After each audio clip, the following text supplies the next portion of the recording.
Imakaya ndiyifunde la ndawo ye-title deed. Ithi, we hold the title deeds to real estate in the kingdom of glory. So ucimba isabhabhi, indaba yesabhabhi yalapha emhlabeni. I-real estate yangapha. Uyibhala ye-1800s lento. Never were title deeds drawn up more strictly according to law or signed more legibly than those that give God's people a right to the heavenly mansions.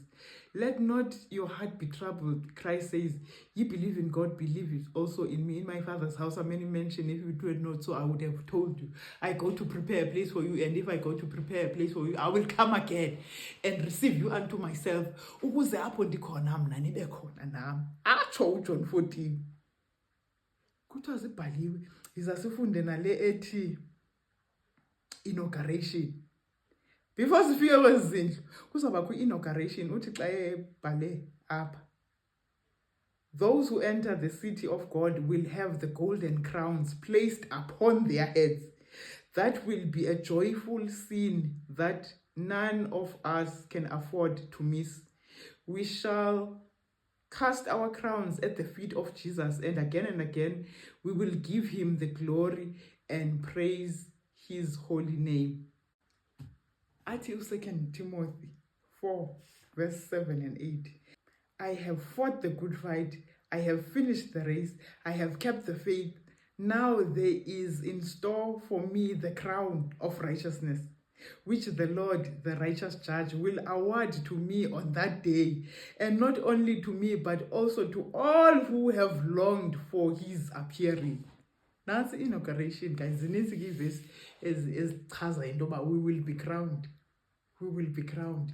Don't do too much. Uze sowuxhakazela, sowenze yonke into. Siya kwi-inauguration, sizawuncikiswa phaa, sizawustayilwa phaa, yonke into sawumakeupwa phaa, jewelry ka ufela, tsohle sizawuzenzwa phaa, singangxami ngoku, kuba ezi zizawwenza sitshele, singayifuni uyeka. Afuna sitshele, do them in moderation ezizalapha izinto.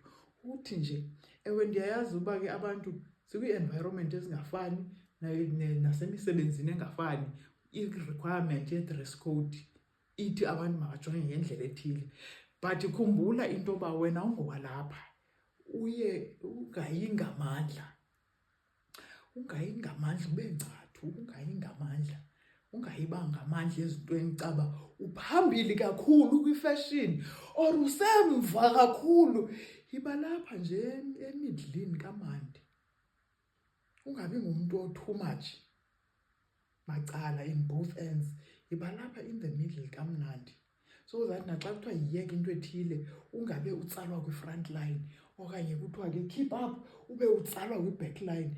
Yiba kakuhle nje apha in the middle of things, uzikhumbula uba andingowalapha, nindijonge kakuhle, andingowalapha mna, ndiyapho kuswayipwa khona igolide, apho isabhabhu, apho isabhabhu za-originator khona, i-real estate ya-originator phaa. u-GW usikrobisile kaloku. So noba sinazo apha kuzawuthiwa ke ne-followers of Christ ziye zizikhuthaze ngaloo nto ke xa zikwi-poverty, uba ke bazawuba ne-mansion in heaven. Vele